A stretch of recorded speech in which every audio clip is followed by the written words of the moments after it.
Welcome back to the Shine Within podcast. Lisa Tahir is a licensed clinical social worker with practices in both New Orleans, Louisiana, and Los Angeles, California. Certified in EMDR Level 1 and Reiki Level 2, she also holds a certification as a thought coach from the Institute of Transformational Thinking in Los Angeles. Lisa is deeply committed to holistic healing practices, integrating therapy with intuitive energy healing techniques like meditation, Reiki, crystal healing, and more to promote emotional, physical, and mental well-being. She is a frequent speaker on psychoastrology, spirituality, and various aspects of health, and contributes as an executive to Brains magazine. Lisa actively engages in self-care and fitness through yoga, surfing, running, and other activities, while also enjoying meditation, writing, and creating glass art. Beautiful. Lisa hosts the popular podcast, All Things Therapy, available on various platforms, including Apple Podcasts and iHeartRadio. She offers individual, couple, and group intuitive psychotherapy sessions. More about Lisa and her work can be found at nolatherapy.com. That's N as in Nancy, OLATHERAPY.com. Yay! Wow, Gina, thank you for all that. No, thank you for all that. You do so much and make a difference in the world. So thank you so much for being on my show today. I'm very excited to talk with you because I was just sharing with you, I know nothing about astrology besides my sign, which I am Sagittarius, Yes. but I love learning. And I love Yeah. learning, and I know our audience wants to learn, especially when it comes to healing, because I come from a background where I used to be an alcoholic, no longer Okay. anymore. My sobriety Yeah. date's September 7th, 2017. Wow. And I'm just all about healing. Heal, heal, Yes. heal, heal, heal. So You're coming up on your 5-year birthday. yeah, my 17, so 7 years. 7 years. Wow. Oh Oh, my gosh, that's wonderful. it's exciting. Yes, I'm very Yeah. happy. I couldn't be any more grateful, and I'm just blessed to experience life now. I mean, I was blessed to experience life then because I had to Yeah. learn everything that I had to learn to get me Right. to where I am today, which is talking to you. So this is Yeah. incredible. I hear Yeah. you. And I feel the same way that life, I think, loves us so much, Gina. And it's really about focusing on that, knowing that despite what experiences we've had, we get to choose and we can learn what we might not know now to have a better life and really have a life that we love so much. Like I just see radiating from you. Oh, thank you. Thank Yeah. you. Well, let's talk about you, Lisa. Could you go ahead and introduce us to the concept of psychoastrology and how it integrates with your practice as a licensed clinical social worker and thought coach? I'm looking at the sign behind you, Shine Within, and it really is centered in that. I've been a therapist for over 25 years. I've been a client in therapy in my own process for almost that long as well. And I came to a crossroads where I really wondered, why do some of my clients who are very successful and intelligent, wonderful people, why are they still feeling anxiety and depression? And why was I still experiencing anxiety and depression? And I kind of asked the universe that question through prayer, so to speak. And I was listening for the answer through meditation, where we just quiet our minds and are open to receiving. And I started to hear the word Chiron, Chiron. And all that I knew about Chiron was from graduate school, remembering the work of Carl Jung. He talks about the archetypes. Chiron is one of the archetypes, the wounded healer, speaking to those of us in the healing field and profession. We're often drawn to it because we want to heal something within ourselves or in our families, like was the case for me. And it leads us to helping others. And Chiron in astrology, to just get to more of the point, and Chiron in astrology, like you're a Sagittarius, that's your sun sign. There is Chiron is in one of the signs as well, in Leo or in Gemini or in Aries, for example, and it reveals what I came to learn and discover. It reveals an area of thought patterns where we feel a sense of wounding for some of us if we've experienced traumas like neglect and abuse in our childhoods. For others that had more of a loving and healthy upbringing in childhood, this might be more of a vulnerability, like an ouch. It's not a deep core wound, as my book alludes to in some of these placements. And it's where we have thoughts that show up like I don't feel good enough. Like good things, I'm successful, I'm really organized, I'm loving and caring, but I don't feel it. I don't feel like I'm worthy or deserving. It might show up in neglecting ourselves, neglecting our health, or neglecting our emotional needs.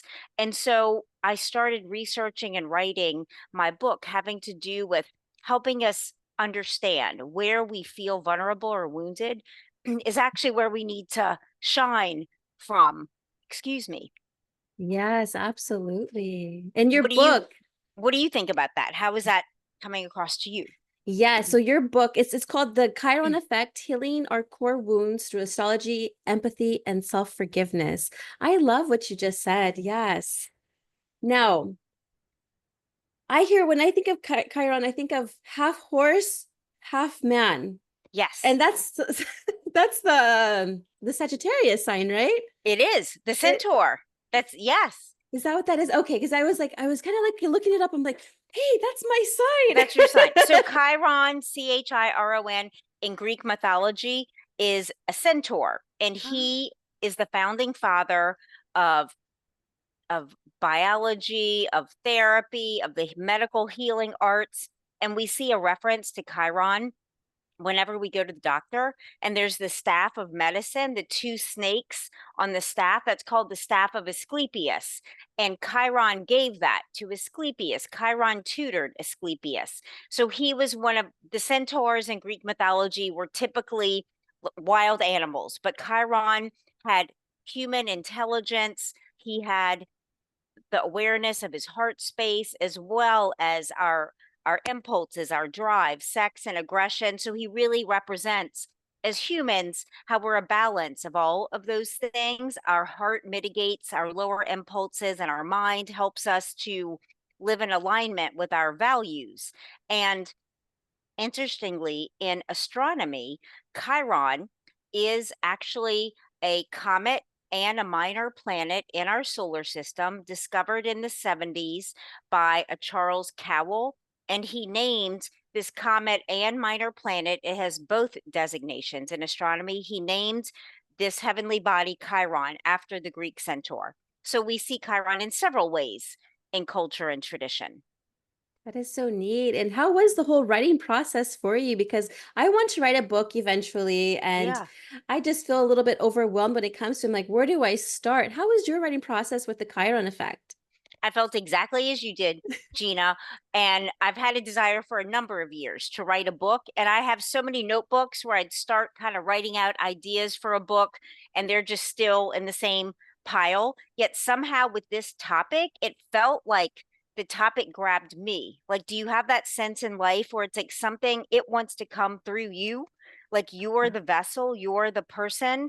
And I had that awareness of this is something unique and special, and I felt like I could really write to it. I could really speak to it because being a healing professional, being someone that's always been curious from when I was a child about why people do what we do and how might I do more of what I want and less of what I don't, and how we can really live a life where we have more joy and happiness regardless of what's happened to us in the past, like really a believer, and we can overcome and create new outcomes for ourselves. And I felt like Chiron really held a key to where I felt wounded and less than. Instead of hiding that part of myself, like I need to really look at her. Need to really understand her need and what she needs from me, the messages around you are more than enough, Lisa, and of course you're worthy. And yes, you get to have and do and be. And it's really about what's in between our own two ears that manifests in our life. Those thoughts that we think create the beliefs that we have in ourselves or lack thereof. And that really influences our actions that we take every day.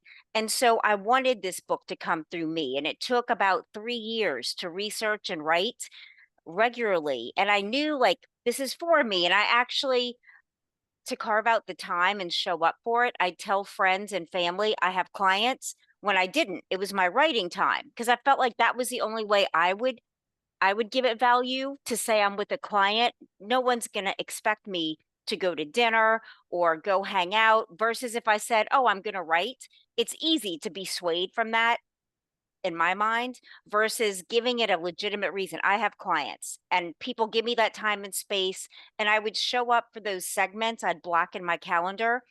And even if I didn't write anything new, I would review what I had written and edit it. I'd spend that time somehow dedicated to the book. And it unfolded over those 3 years. So Gina, just sit down and start and maybe prioritize the time in a way that you give it significance and value so that you'll show up and just be consistent and it will happen. Yes, consistency is key. Yes, I have to write Yeah. that down. Consistency, Gina, you can do it. You What do can you do feel it. like you would like to write about? Do you have a Like sense of that?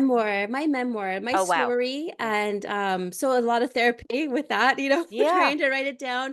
But I've kind of want to also make it into action where they can take action with things that I have done in my life that have helped me. Perhaps it can absolutely. resonate with them too. We'll see. So yes, keep me in your thoughts I during will, and intention. during I this think time. that's key. And in my book, I offer practical takeaway steps for every placement of Chiron. Say if your Chiron's in the sign of Aries, that speaks to this wounding or vulnerability in your sense of your own value and worth. And this is the person you learn to people please in your childhood, putting others first to get your needs met. And you do it very seamlessly because the things you do for others you actually care, you want to do these things, but they're to an excess where you will be in depletion. You won't be caring for yourself as much, but to source love, to source being liked, you'll overextend yourself. And so, one of the things that can help you is when somebody asks you, "Hey, can you do this?" And it could be something fun. Do you want to go to dinner? Do you want to take this trip? Or can you help me with X, Y, and Z? Instead of going to your automatic yes and figuring it out on the back end, say, "You know what? I'm interested. Let me look at my schedule and get back to you." And take at least an afternoon, if not a full 24 hours, to sit with it and look at everything else coming up for you so that you can make an informed decision. And it's okay to say no. A lot of us feel like saying no is a bad thing or we're not showing up for our loved ones, but we need to show up for ourselves first and foremost. And it's okay to say, "You know what? I'd love to do that another time. I'm not able to this time. Let me know next time."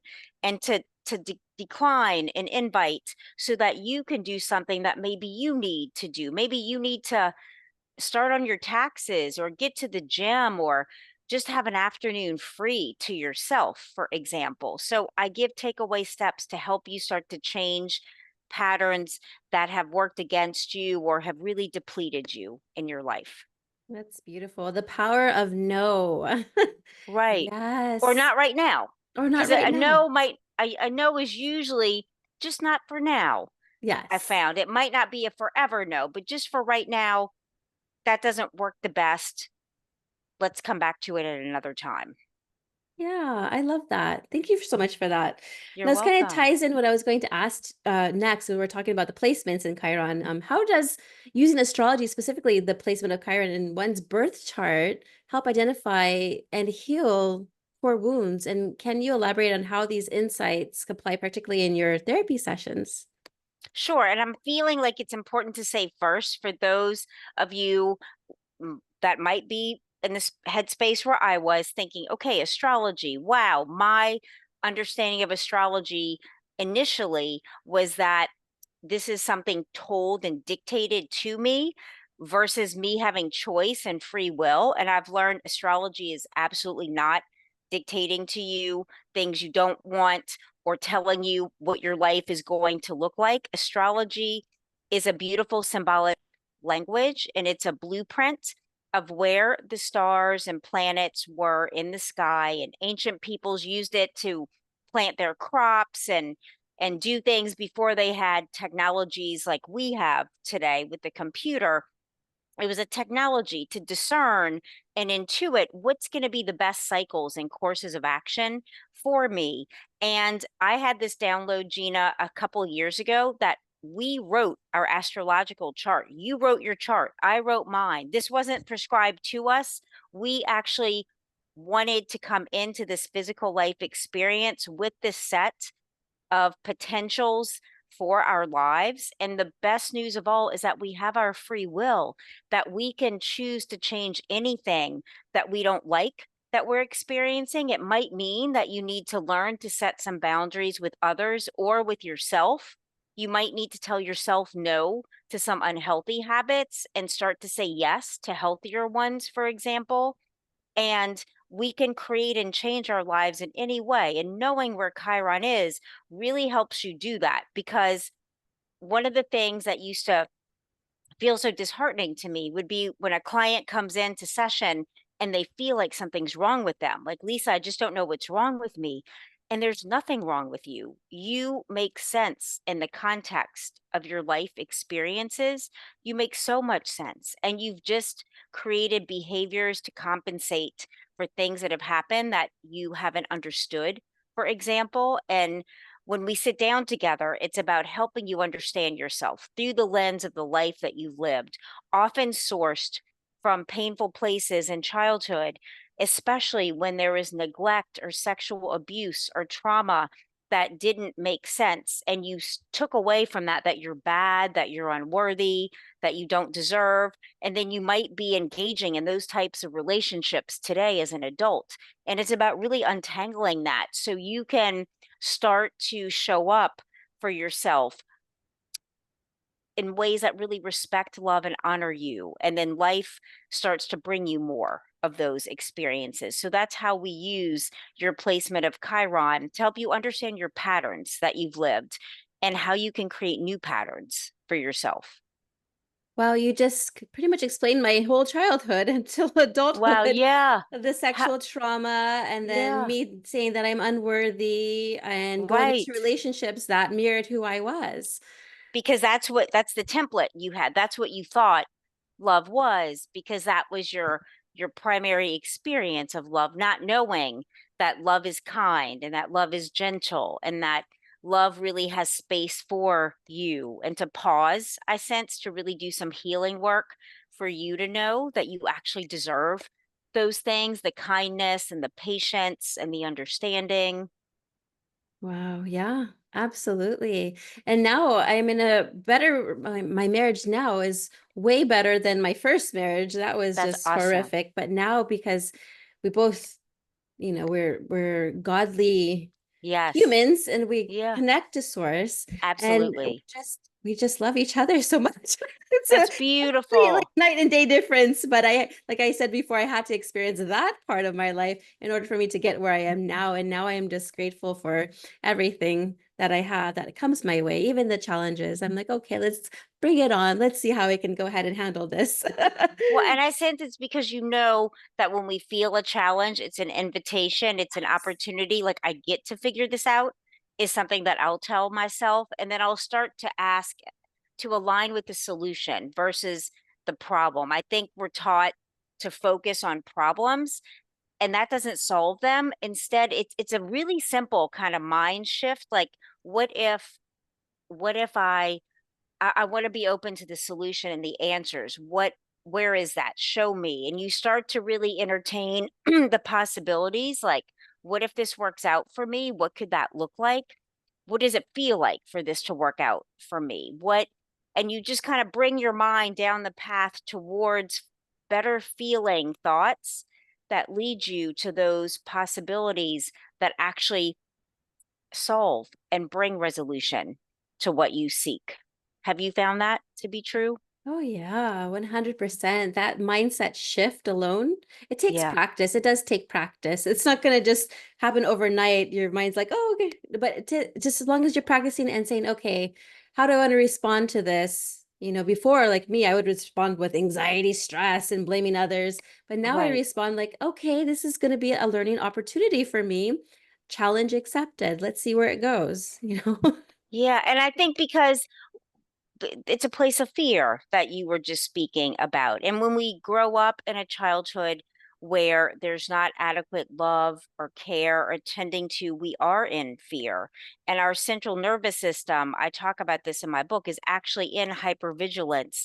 And it's like there's danger always. And you're just trying to see and feel how to be safe. And that's where these practices like people pleasing are birthed out of to get our needs met. We become, say, good children. Like we just want to please, we just want it to be okay.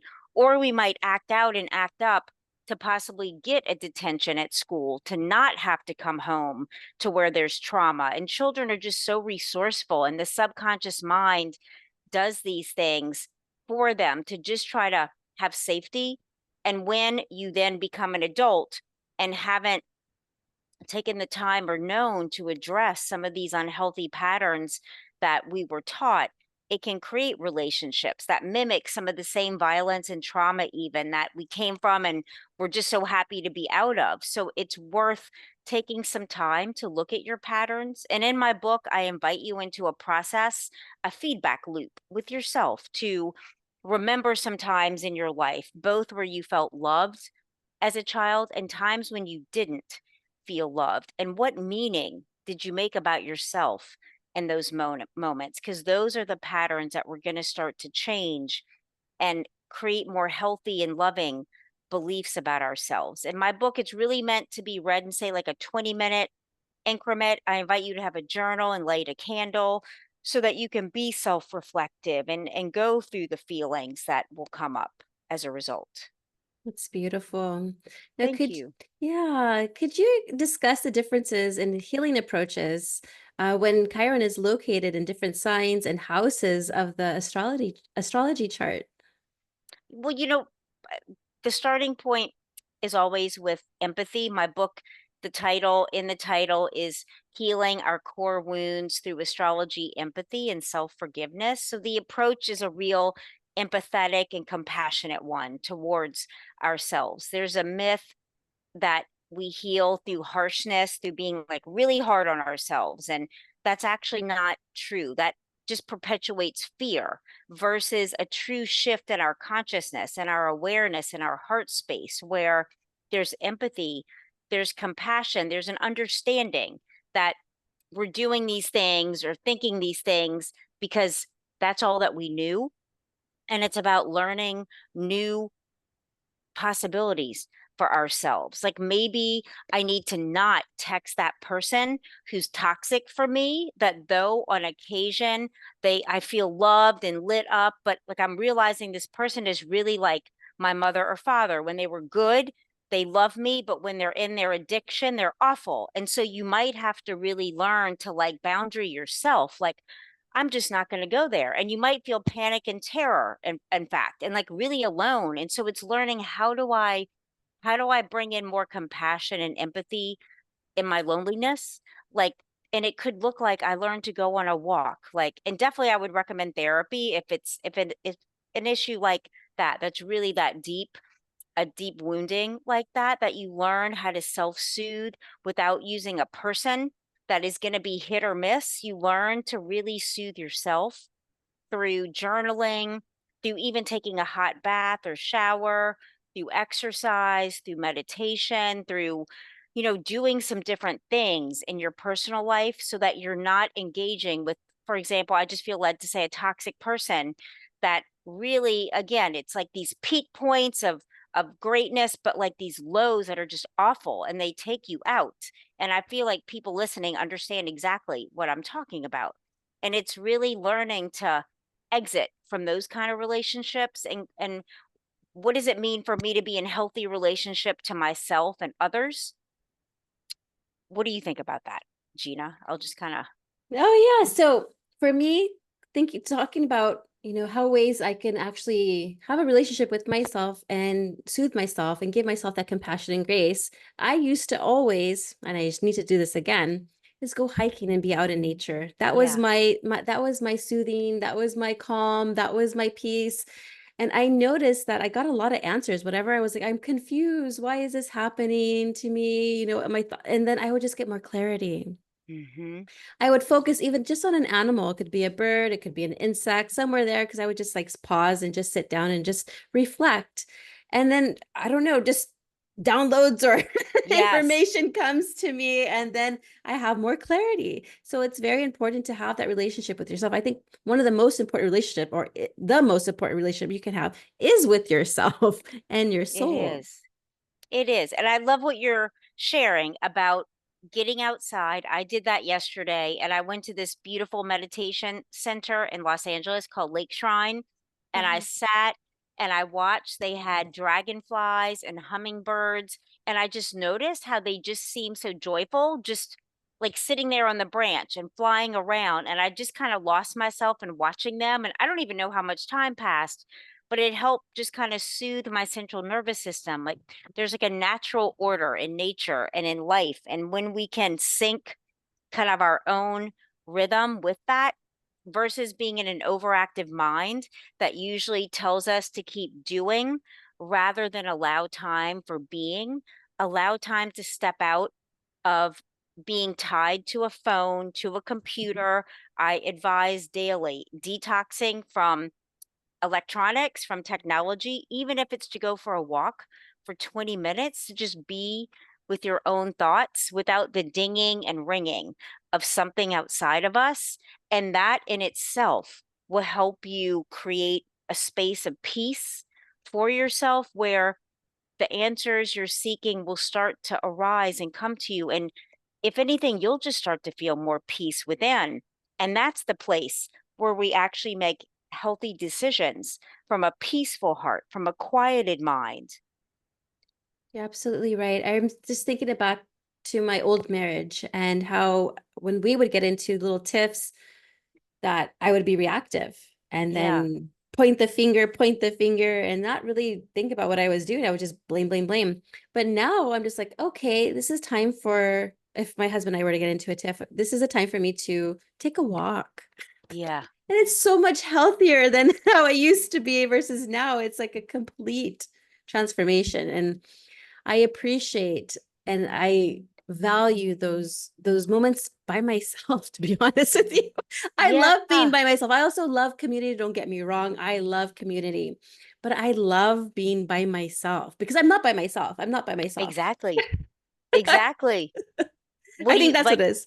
like you feel what? You feel because some people get that confused. Like you feel connection to, Source, yeah, which is everything, like it nature, is. animals, plants, you name it, like everything, the air that I'm breathing. Yeah, I mean, I just breathe it in life in me. So that's absolutely. what I feel. That's what I feel. And I'm in a stage in my life where I'm like, I love outdoors. I used to hate outdoors before. I don't know why. I mean, well, I could tell you why, because I was just drinking with the bottle and just in my Oh own yeah. mind and demons, Yeah. but now it's just, I'm so, like, I keep on saying this, I'm so grateful for Yeah. everything and all the Yes. experiences that I'm going through right now. And no, community is great. I love community, but like I said, I like my alone time, but I'm not alone because I feel like I'm surrounded by either my spirit team, Yes. God, source, love, whatever you want to call it. I have it with me. So it's an And amazing feeling. it really takes getting with ourselves to connect to source, to connect to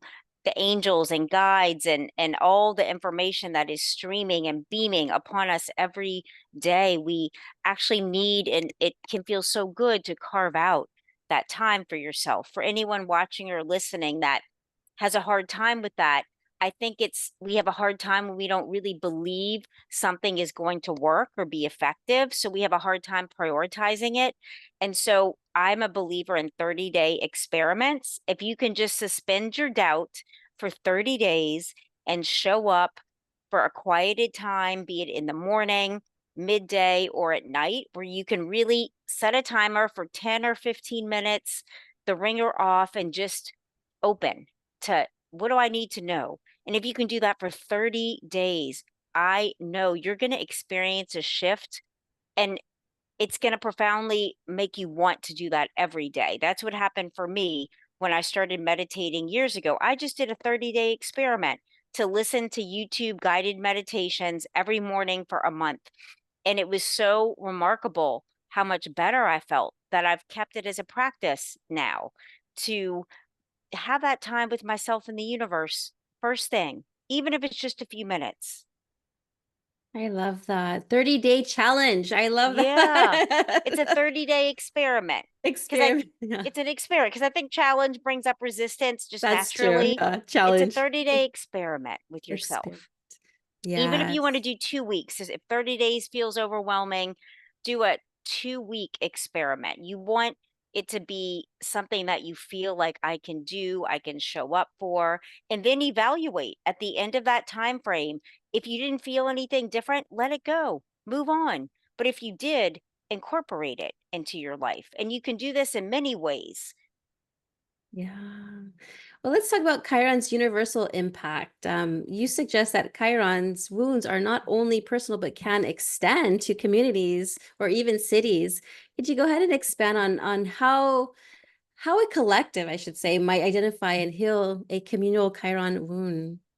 Well, so it's interesting that when I was led to read and understand more about Chiron in our personal lives and how this is about a vulnerability slash wounding and what we believe is possible for us and healing that within ourselves. I notice that, say, in your marriage, if you put either the date you got married or your first date. I have an interactive website where you can put in your date of birth, your place of birth, and if you have it, your time of birth, and it generates where Chiron is.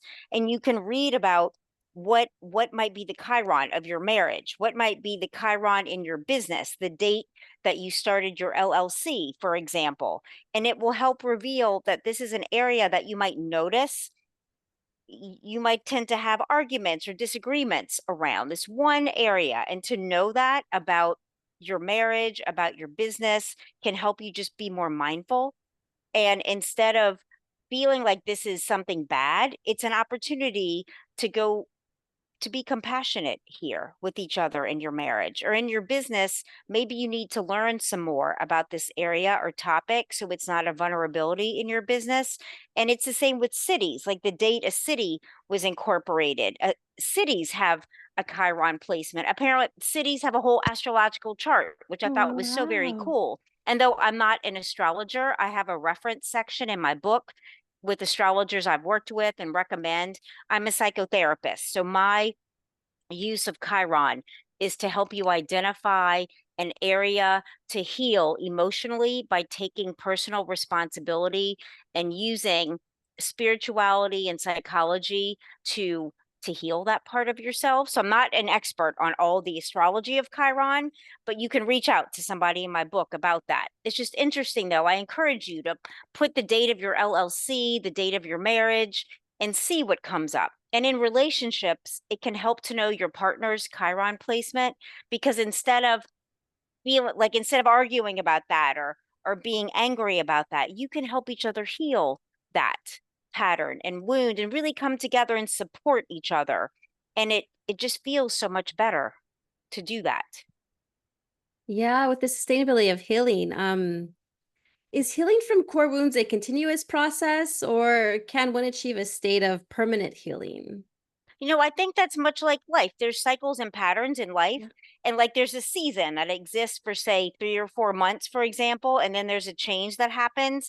I think we're like that. We go through seasons of our life. And absolutely we can come to a place I know that I have and feel more put together and whole and I have a lot more peace in my life than I ever have. And there are moments when something comes up and I feel destabilized for a moment, or I feel a trigger, I feel an emotion, but I know now what to do to get with myself and just allow it to pass through me. So instead of the volume of pain being so high, like it's at a 10 in your life, once you start healing, that volume turns down over time. And I think there'll be moments when it might come up for a second when something we experience kind of takes us aback for a moment, but we know what to do to come back down to our baseline and peacefulness. And so I think just like life has seasons, so do we. And to be allowing, and again, empathetic and forgiving and allowing to just soothe everything that happens and comes our way. Yeah, and any practices you actually suggest to maintain healing? I mean, I think the things we've been talking about, Gina, to, when necessary, Nature. go to therapy to work on some of the bigger issues, especially when there's been, I talk about that in my book, trauma and sexual abuse and domestic violence. Like these are some things you really do and you deserve to have help with to unravel the beliefs that you made about yourself, the false beliefs about yourself that you didn't deserve love or peace or this was your fault. It was not your fault. And so engage in therapy when needed, have practices to soothe you daily, weekly, meditation, exercise, journaling, going to lectures and talks. I know in Los Angeles, there's so many wonderful, like Abraham Hicks is coming to Los Angeles in a Oh, couple wow. weekends, and I'm going to that. So just like expose yourself daily to things that uplift you, things that instead of the news all day, I don't do that. Listen to things that really support your well-being, that we get to choose our habits and our patterns that we engage in. And be sure every day you're listening, like your diet, it's more than food and drink. Our consumption is what we listen to, it's what we watch, it's the speech coming out of our mouth, it's the people we're talking and listening to. Like consumption is all of those things. So be mindful of your consumption so that it has you feeling good instead of bad. What do you think about Absolutely. that? Oh my gosh. Well, I've unplugged the TV a long time ago. Oh yeah, yeah. Absolutely. At least the news portion of it. We still Right. watch movies together just for entertainment. But Absolutely. I used to be a TV junkie and I just, I remember those TV guides back in the day. I used to I read them do. when I was a little girl. I do. Yes. What's next? And then no, they're there they're to control you in a way. And to have fear. It's about Yes. being in a perpetual state of fear, disconnecting you from your intuition, which is your inner knowing about people, places, and things. And it's so important to disconnect from those things intended to disconnect you and reconnect to what feels peaceful, what feels kind, what feels loving, what feels quiet and good. Yes. And speaking about what we should be listening to, let's talk a little bit about your podcast, All Things Therapy Podcast. Now, that's something that everyone should be tuning into. Can you talk a little bit about your podcast? Sure, Gina. I started my podcast 8 years ago, and last week I did episode 400, which Wow. feels wonderful. I had no idea I'd be podcasting this long. And my intention is just to do some solo shows and discuss what's on my mind and heart that I feel like are relevant for all of us, and also bring guests on to talk about their perspective. And I feel like I'd love to have you on to talk about, I see you're a sobriety coach, and I feel like that's something that could be really cool to explore. Would you come be my guest? Oh, I'd be an honor. Okay, awesome. I would Yeah, love Lisa. to. Yeah, like so just different ways to change our awareness, which is what consciousness is. Changing consciousness one conversation at a time is the mission of my podcast. And it's through exposing us to conversations to consider changing your paradigm or incorporating something into your paradigm to make your life better. Oh, I love that. And I would be honored to be a guest on there. I I love that. love talking Good. about my journey and what I've gone through. And Awesome. if Yeah, it could I help love that. anybody, that'd be awesome. Yay. So I know you've inspired our guests, and I know they're like, where can I find Lisa's book? Can you go ahead and just drop in your information where they can purchase your book, find you on social media, all that great stuff?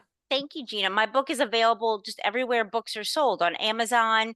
It's even on walmart.com. I found it's at, if you have a favorite local bookstore, brick and mortar, you can go in and bring in my title. If you just Google Lisa Tahir, my website, nolatherapy.com. Again, just on Amazon, put in Lisa Tahir, put in the Chiron Effect, and my book comes up. I'd love for you to have it.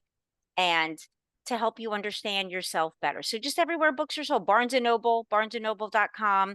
And I'm on social media at Nola Therapy on Instagram primarily. That's kind of my favorite spot. Yes, it's a favorite. It's a favorite for sure. Well, thank you so much, Lisa. Is there any last words or thoughts you'd like to share? I think I'd really like for people to know, to remember, like, you're just so important. you're just so important. And there's a lot in life that tries to get us to believe otherwise. Don't believe it. You are so valuable, you're so meaningful, and you influence your sphere of influence are the people that you habituate every day in your community, in your family, and at your gym and your grocery. Just know that you don't need to have an audience of hundreds of thousands to be an influencer, to really make the most of believing in yourself and valuing yourself. And I believe that when we're happier as individuals, it creates just a more peaceful world. So to start with you, like really start with what you need today to feel some more peace and happiness, and allow yourself that. Beautiful, Lisa. Well, thank you so much for being on my show today. It's been such an honor to have you. It's been a pleasure and honor for me, Gina. Thank you.